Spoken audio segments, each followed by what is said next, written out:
Obnufeld.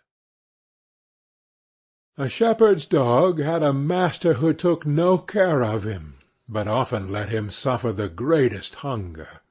At last he could bear it no longer, so he took to his heels, and off he ran in a very sad and sorrowful mood. On the road he met a sparrow that said to him, "Why are you so sad, my friend?" "Because," said the dog, "I am very, very hungry, and have nothing to eat." "If that be all," answered the sparrow, "come with me into the next town, and I will soon find you plenty of food." So on they went together into the town, and as they passed by a butcher's shop, the sparrow said to the dog, "Stand there a little while, till I peck you down a piece of meat."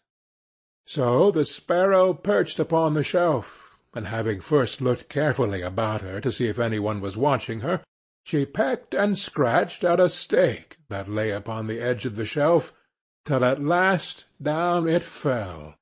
Then the dog snapped it up, and scrambled away with it into a corner, where he soon ate it all up. "Well," said the sparrow, "you shall have some more if you will. So come with me to the next shop, and I will peck you down another steak." When the dog had eaten this too, the sparrow said to him, "Well, my good friend, have you had enough now?" "I have had plenty of meat," answered he, "but I should like to have a piece of bread to eat after it." "Come with me, then," said the sparrow, "and you shall have that too." So she took him to a baker's shop, and pecked at 2 rolls that lay in the window till they fell down. And as the dog still wished for more, she took him to another shop, and pecked down some more for him. When that was eaten, the sparrow asked him whether he had had enough now. "Yes," said he, "and now let us take a walk a little way out of the town." So they both went out upon the high road, but as the weather was warm, they had not gone far before the dog said, "I am very much tired. I should like to take a nap." "Very well," answered the sparrow, "do so, and in the meantime I will perch upon that bush." So the dog stretched himself out on the road, and fell fast asleep. Whilst he slept, there came by a carter, with a cart drawn by 3 horses, and loaded with 2 casks of wine. The sparrow, seeing that the carter did not turn out of the way, but would go in the track in which the dog lay, so as to drive over him, cried out, "Stop, stop, Mr. Carter, or it shall be the worse for you." But the carter, grumbling to himself, "You make it worse for me? Indeed, what can you do?" cracked his whip, and drove his cart over the poor dog, so that the wheels crushed him to death. "There!" cried the sparrow, "thou cruel villain! Thou hast killed my friend the dog. Now, mind what I say. The deed of thine shall cost thee all thou art worth." "Do your worst, and welcome," said the brute. "What harm can you do me?"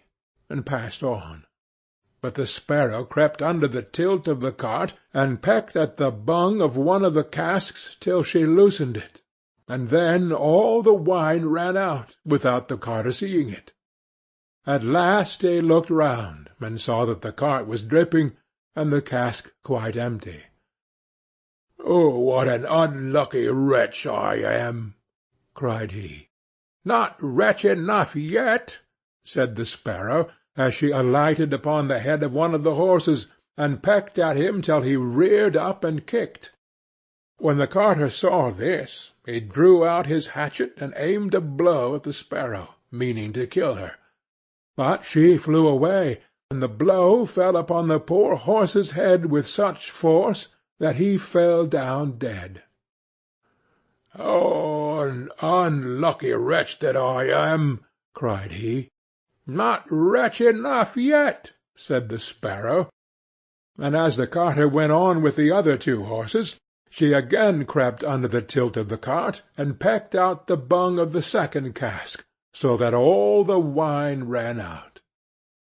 When the carter saw this, he again cried out, "Miserable wretch that I am!"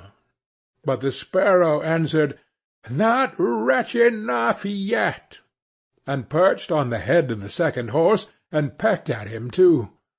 The carter ran up and struck at her again with his hatchet, but away she flew, and the blow fell upon the second horse, and killed him on the spot.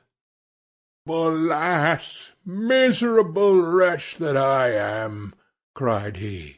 "Not wretched enough yet," answered the sparrow as she flew away. "Now will I plague and punish thee at thy own house." The carter was forced at last to leave his cart behind him, and to go home overflowing with rage and vexation. "Alas," said he to his wife, "what ill luck has befallen me! My wine is all spilt, and my horses all three dead." "Alas, husband," replied she, "and a wicked bird has come into the house, and has brought with her all the birds in the world, I am sure, and they have fallen upon our corn in the loft, and are eating it up at such a rate."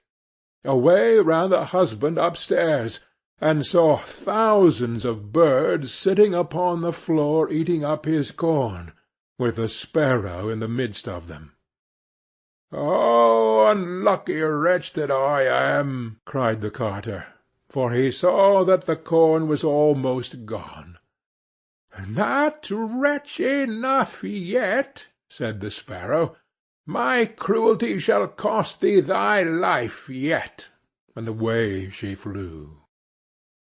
The carter, seeing that he had thus lost all that he had, went down into his kitchen, and was still not sorry for what he had done, but sat himself angrily and sulkily in the chimney-corner.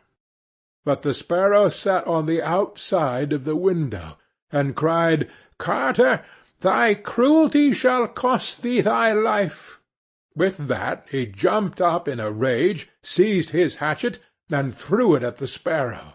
But it missed her, and only broke the window.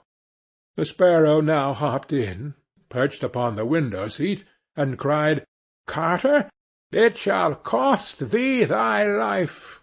Then he became mad and blind with rage, and struck the window-seat with such force that he cleft it in two, and as the sparrow flew from place to place, the carter and his wife were so furious that they broke all their furniture, glasses, chairs, benches, the table, and at last the walls, without touching the bird at all. In the end, however, they caught her, and the wife said, "Shall I kill her at once?" "No," cried he, "that is letting her off too easily. She shall die a much more cruel death. I will eat her." But the sparrow began to flutter about, and stretch out her neck, and cried, "Carter, it shall cost thee thy life yet." With that he could wait no longer, so he gave his wife the hatchet, and cried, "Wife, strike at the bird, and kill her in my hand." And the wife struck, but she missed her aim, and hit her husband on the head, so that he fell down dead. And the sparrow flew quietly home to her nest. End of The Dog and the Sparrow.